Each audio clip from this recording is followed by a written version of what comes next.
Bueno, nosotros este año en el tema de buenas prácticas, lo que hemos estado trabajando y lo que en el fondo queremos impulsar es toda una línea basada en el fondo en el rescatar buenas prácticas docentes. Nosotros desde el año 2011 estamos realizando un proceso de sistematización de buenas prácticas con uso de TIC, que ya este es su segundo año en que nosotros comenzamos a hacer este trabajo, en el que pudimos rescatar prácticas docentes de profesores que habían trabajado en o habían ganado competencias de los años 2007 hasta el 2010 y pudimos hacer un rescate de esas prácticas y sistematizamos las primeras 19 prácticas. ¿Para qué? Para en el fondo disponibilizar al sistema escolar las experiencias docentes. Bueno, el material de estos docentes pueden ser tomados por otros docentes, por otros profesores en el fondo y ser replicados por ellos contextualizándolo a su realidad. Esa es como la meta que nosotros tenemos considerada con el uso de las buenas prácticas. Si bien la lógica es incentivar que los docentes comiencen a hacer más uso de tecnología, también lo que nosotros buscamos es que en el fondo estas prácticas sean replicadas y tomadas por cualquier otro docente. En la actualidad, como les había indicado, existen 19 prácticas, las cuales están montadas en el sitio de enlaces. Hay prácticas que tienen video y otras que no están con video. Y en el fondo, lo que sí está disponible son fichas de trabajo donde están todas las prácticas sistematizadas desde el inicio, el comienzo, cuáles son las actividades, cuánto dura, qué no dura, los anexos, las pruebas, las evaluaciones, las presentaciones, todo lo que en el fondo el profesor utilizó durante el desarrollo de esa experiencia. Para que en el fondo esté disponible para cualquier otro profesor y lo pueda ocupar. Producto de este trabajo, nosotros nos dimos cuenta, o el proceso de sistematización nos permitió darnos cuenta de dos procesos que en el fondo queremos compartir con ustedes. Uno tiene que ver con el desarrollo de competencias TIC docente, que eso lo vimos el año pasado en el seminario y pudimos trabajar en el fondo cómo los docentes, a medida que van haciendo sus trabajos, van también desarrollando sus propias competencias, cosa que en el fondo ellos no evidenciaban en un inicio, no lo podían como darse cuenta realmente que lo que ellos, además de estar haciendo un buen trabajo para mejorar los aprendizajes e incentivar a sus alumnos, también ellos generaban y desarrollaban aprendizaje y competencia, en este caso TIC, en el caso de ellos. Luego, también en el proceso hemos dado cuenta que haciendo una buena práctica y en el tema de que estamos trabajando con todo lo que es las habilidades y competencias TIC para el aprendizaje en estudiantes, también esto se ve reflejado en una buena, en una buena práctica. Y es en esta parte, y es este el foco de este seminario en el que en el fondo nos vamos a detener. Cuando uno habla de este concepto de habilidades TIC para el aprendizaje, es un concepto nuevo, ya nuevo en términos de que nosotros hemos venido trabajando desde hace un tiempo en poder definir cuáles son las habilidades TIC para el aprendizaje que deben desarrollar nuestros estudiantes, ¿ya? Desde ahí se desprende, entre otras cosas, por ejemplo, el SimSaTIC, ¿ya? Las habilidades que están contenidas en esta matriz conversan directamente con lo que es la evaluación de las competencias, de las habilidades TIC que mide esta evaluación. Cuando uno habla de habilidades TIC para aprender, ¿no es cierto?, lo primero que tiene que pensar, bueno, ¿a quiénes? ¿Ya? ¿Cuál es el perfil específico hacia que estamos mirando para poder definir cuáles son estas habilidades y cuáles son estos niveles? Y quiénes, en nuestro caso, probablemente voy a recurrir a ideas que ustedes ya todos tienen internalizados, pero que hay que recordar siempre, porque los niños con los que nosotros nos toca trabajar hoy día, los niños que están naciendo este año, ¿no es cierto?, son niños que van a ir a kinder en el 2018, que van a terminar cuarto medio en el 2031, que van a estudiar aproximadamente hasta el 2036 y que van a trabajar entre el 2037 y 2086 más o menos, ¿ya? Entonces, cuando uno mira esto, uno dice, y cuando uno lee, y uno dice, las habilidades, las competencias del siglo XXI, las habilidades al 2020, que durante tanto tiempo hablábamos del 2020 y los proyectos al 2020, del 2020 y viene a la vuelta de la esquina, ¿ya? Pero este es el escenario, esta es la generación.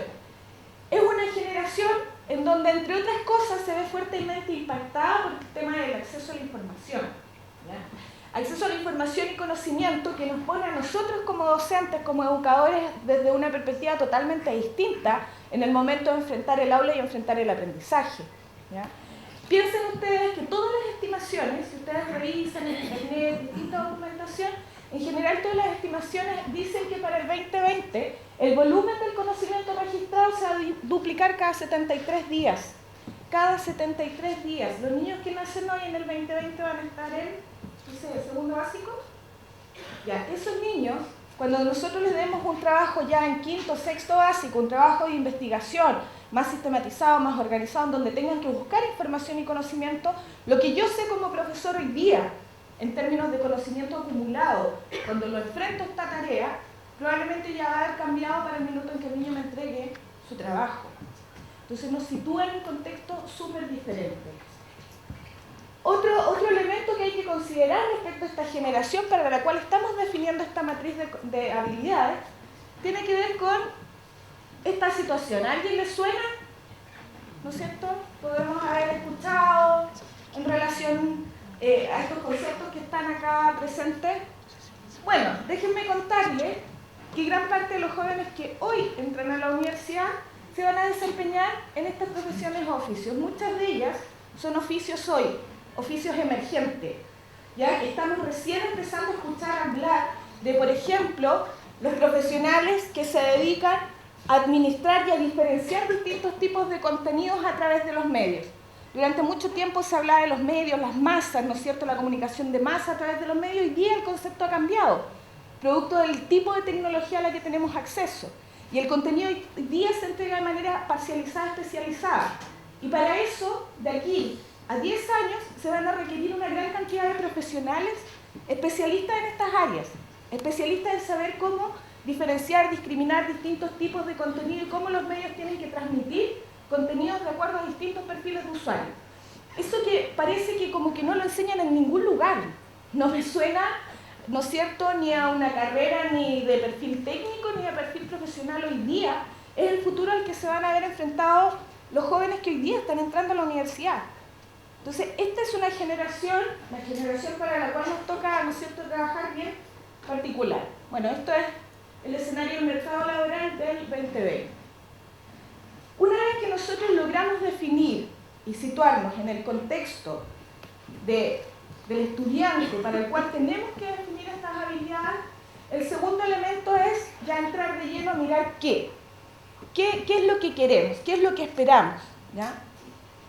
Y en función de eso contarles que nosotros, producto de un trabajo de 1 año y medio más o menos de elaboración, de trabajo en términos de hacer toda una revisión internacional y nacional respecto al desarrollo de distintas matrices de habilidades y competencias, TIC y de siglo XXI también en el mundo, después de hacer un trabajo de validación con expertos nacionales, internacionales y hacer un trabajo por supuesto con docentes, con profesores que nos ayudaron a ir mirando de cara a estas definiciones.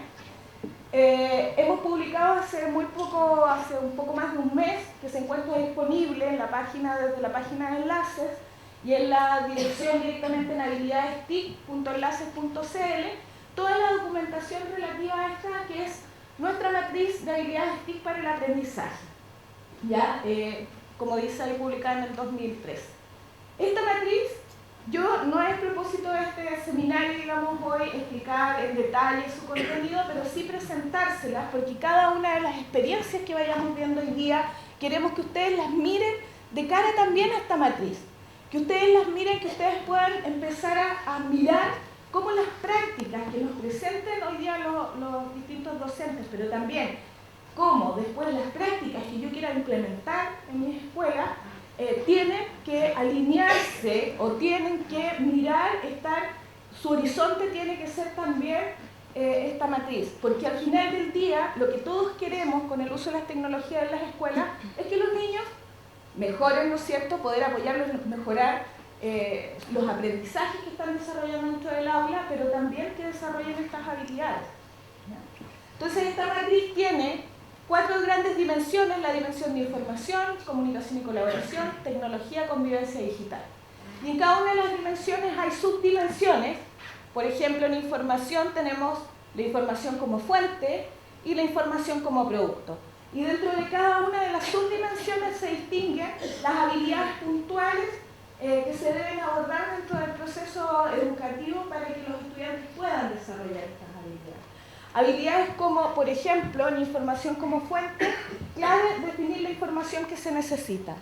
Cuando nosotros miramos esto, uno un poco puede pensar y decir, bueno, pero definir la información no es una habilidad propiamente TIC, pero todos los que estamos acá sabemos que las TIC influyen y modifican notablemente las formas, ¿ya?, a través de las cuales los estudiantes tienen que definir la información.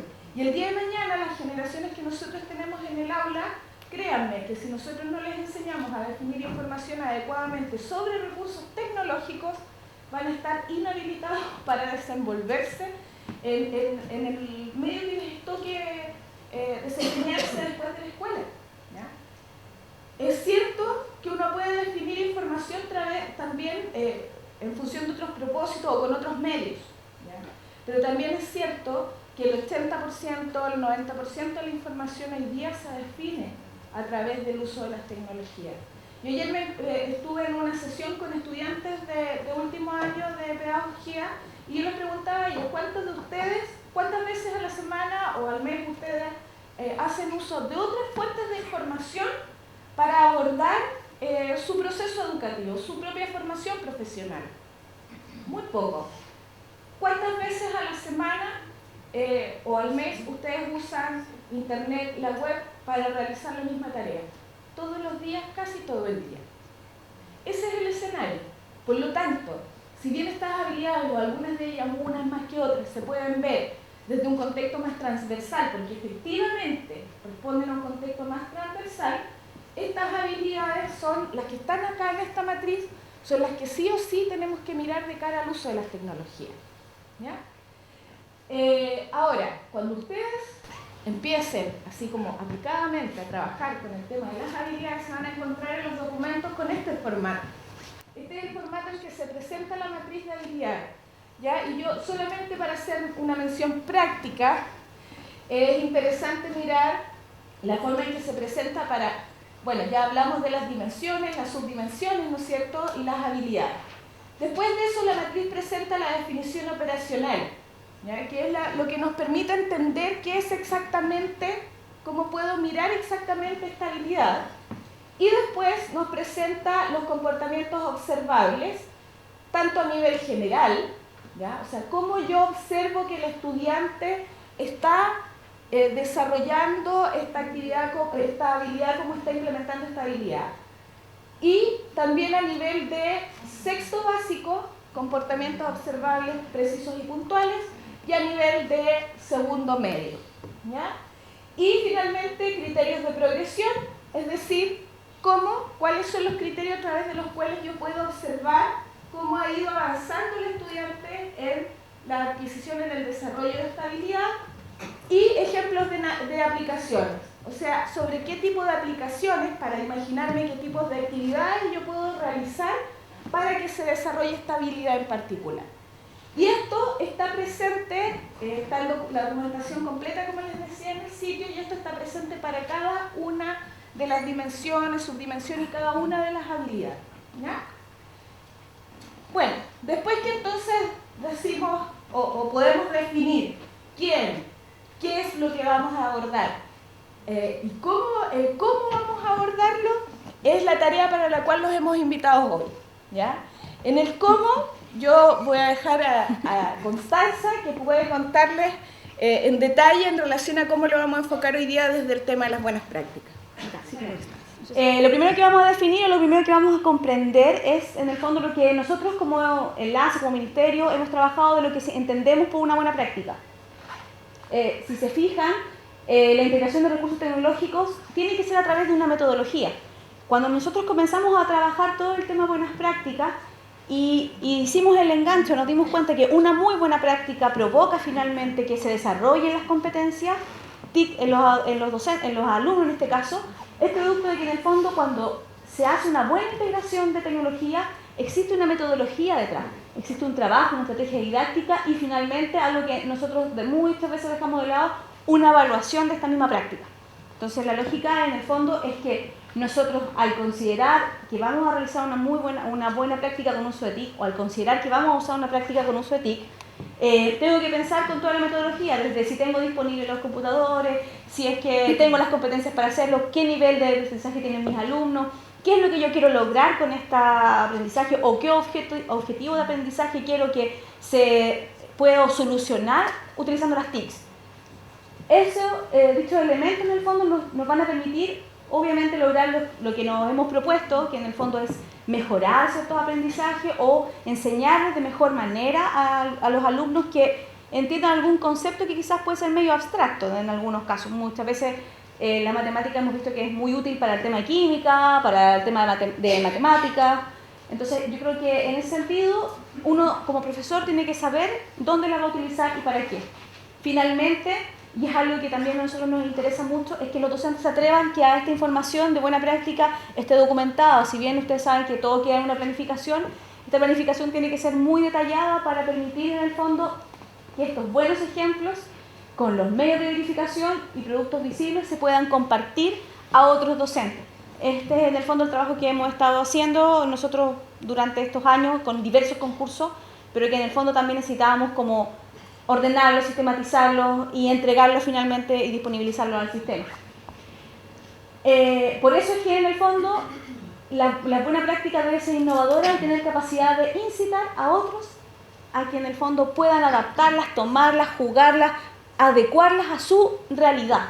Eso es lo que nosotros también invitamos a los docentes, que cuando vean una buena práctica puedan ver cosas que sean sencillas de hacer y que en el fondo sean de gran utilidad para ellos. Yo les digo sencillas porque a veces, y lo van a ver en los temas de buenas prácticas, hay cosas que son muy fáciles de hacer. No estamos hablando de innovar tratando de hacer unos grandes o tremendos software educativos, sino por el contrario, con elementos como un buen Word o un buen PowerPoint, se puede lograr también innovar. Se puede lograr que también los alumnos comprendan y creen también su propio aprendizaje. Bueno, las características en el fondo para identificar una buena práctica, desde la definición, en el fondo hablamos sobre el diseño de un ambiente de aprendizaje con metodología no tradicional. Recordemos, no vamos a estar en el mismo lugar o en el mismo ambiente. En algunos casos sí, puede ser que traigamos un laboratorio móvil a la sala, pero eso ya es un quiebre al esquema de una sala normal de clases, que en el fondo lo que también pasa con la tecnología. La tecnología es algo que es un poco rupturista a los esquemas y algo que también nosotros tenemos que tenerlo muy bien considerado desde el punto de vista como yo voy a entregar un computador, como yo voy a, en el fondo, ver toda esa gestión del aula. También, obviamente, está todo lo que es la planificación de la experiencia, es decir, nosotros obviamente tenemos que tener claridad de lo que vamos a desarrollar, los objetivos de aprendizaje, de claro y de acuerdo, las actividades, los contenidos y finalmente la evaluación, que eso también para nosotros es algo sumamente importante y que se debe relevar en el fondo en el tema de las buenas prácticas. Porque si yo evalúo, no evaluar al alumno, sino es que evalúo también la práctica que yo hice, voy a poder ver en el fondo si logré que los alumnos realmente comprendieran, mejoraran o mi práctica fuera mejor. El año pasado aquí había una profesora que había trabajado con cómic y ocupando, ¿cómo se llama? Ocupando Paint. Y esta profesora después hizo una evaluación ella misma a un grupo control y a un grupo que utilizó la tecnología. Un séptimo que sí, un octavo que ocupó la tecnología con lo que ella estaba haciendo y el octavo que no lo ocupó. Y se dio cuenta finalmente que el octavo que ocupó la tecnología pudo reconocer ciertos aspectos de un cómic que son quizás como definiciones más concretas, que lo pudieron captar mejor que los alumnos que no habían utilizado. Y después hizo a la inversa, a los que hizo otra actividad, a los de octavo le hizo con tecnología otro aspecto narrativo que mejoró versus el otro. Entonces a ella se dio cuenta que pudo mejorar haciendo también la evaluación, porque si no, uno no evalúa lo que ocurre, en el fondo también no puede saber si está teniendo o no resultados. Perdón. La adaptabilidad a la experiencia, en el fondo la posibilidad de modificarla, de uno decir, bueno, esto me resultó, esto no me resultó, esto lo puedo cambiar, lo debo cambiar, en realidad yo pensé que podía hacerlo con 3 alumnos en un PC y me di cuenta que no, o al revés, me di cuenta que los pensé uno a uno y me es más grato hacer un trabajo colaborativo y puedo tener grupos de alumnos ocupado en tecnología porque es lo que tengo. Me puedo adaptar también a lo que ocurre, distintos tipos de cursos. Un octavo puede funcionar de una manera, el otro octavo puede funcionar de otra. Y eso también nos va a permitir la tecnología y también nos va a permitir en el fondo el que nosotros podamos adaptarlo. Y finalmente todo lo que tiene que ver con el registro de procesos que permitan contar con productos y medios de verificación para el análisis y la mejora de la experiencia. Esto es algo que estamos trabajando harto también en el fondo de nosotros poder analizar, tomar evidencias de esta cosa y poder en el fondo de toda esta experiencia que estoy utilizando y poder esquematizarla, poder sistematizarla, poder entregarla y poder en el fondo ser tan claro de saber cuáles son las etapas que yo cumplo, que ya después va a ser como una normalidad el hacerlo, porque ya no voy a tener que pensar qué objetivo, sino que voy a tener que pensar qué actividad quiero realizar para este objetivo, cuál me va a ayudar con un TIC y cuál no, con cuáles voy a lograr este desarrollo y con qué yo voy a lograr hacer otra cosa, usando el medio común o, como decía Paola, utilizando otros medios de información que sean más fáciles de utilizar. Ministerio de Educación, Gobierno de Chile.